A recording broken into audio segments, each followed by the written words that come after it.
नागमणि एक ऐसी चीज जिसके बारे में आपको फिल्मों से लेकर आम लोगों की जुबान से सुनने को मिला ही होगा। आप भी शायद यकीन करते हो कि नागमणि की कहानी और नागमणि बिल्कुल सच्चे हैं, लेकिन क्या कोई पुख्ता सबूत है? हो सकता है आप उन लोगों में से भी हो जिन्हें नागमणि और उसकी कहानियों पर बिल्कुल यकीन ना हो। क्या आपने कभी सुना है कि किसी के पास नागमणि है?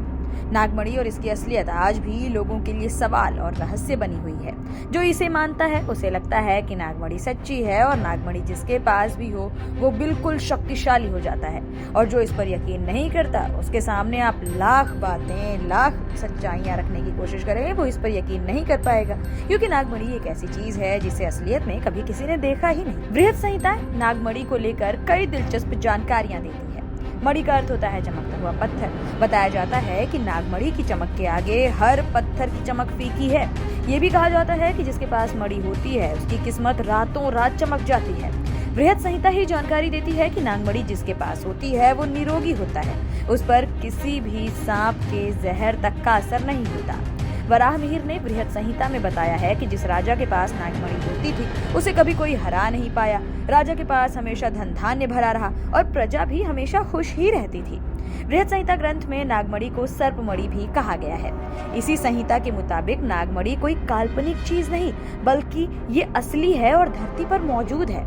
बताया जाता है कि ऐसे नाग बहुत दुर्लभ होते हैं और इन्हें ना के बराबर भी कहा जा सकता है। यही वजह है कि लोगों को इसके बारे में ना ही ज्यादा जानकारी है, ना ही कुछ बता पाते हैं। बृहद संहिता की ही माने तो नाग के सिर पर पाई जाने वाली ये मणि हद से ज्यादा चमकीली होती है और ये अलौकिक भी है। जिसके पास हो उसके पास कोई कमी नहीं रह जाती। ग्रंथ पुराणों में भी नागमणि के अलावा पारसमणि, नीलमणि, कौस्तुभमणि, चंद्रकांता मणि, स्यमंतक मणि, स्फटिक मणि, लाजावर्त मणि, घृत मणि जैसी तमाम मणियों का वर्णन सुनने को मिलता है।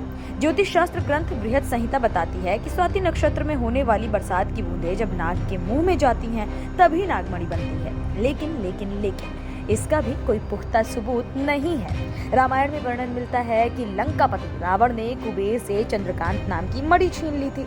वहीं महाभारत में अश्वत्थामा के पास भी एक मणि थी जिसके बल पर वो शक्तिशाली था, और उस मणि को भगवान श्री कृष्ण ने उसके माथे से निकाल लिया। माना जाता है कि भगवान ब्रह्मा चिंतामणि को धारण करते हैं, भगवान विष्णु कौस्तुभमणि को और भगवान शिव रुद्रमणि को धारण करते हैं। पौराणिक और लोक कथाओं में नागमणि के किस्से आम लोगों के बीच काफी ज्यादा चर्चा में रहे। छत्तीसगढ़ी साहित्य और लोक कथाओं में भी नाग, नागमणि और नागकन्या की कथाएं मिलती हैं। देवताओं के पास भी मणि होने का उल्लेख धर्म ग्रंथों में मिलता है। हालांकि ये बातें भी मान्यताओं और अध्ययन के मुताबिक बताई गई हैं, लेकिन आपको इसके पुख्ता सबूत कहीं भी नहीं मिलेंगे।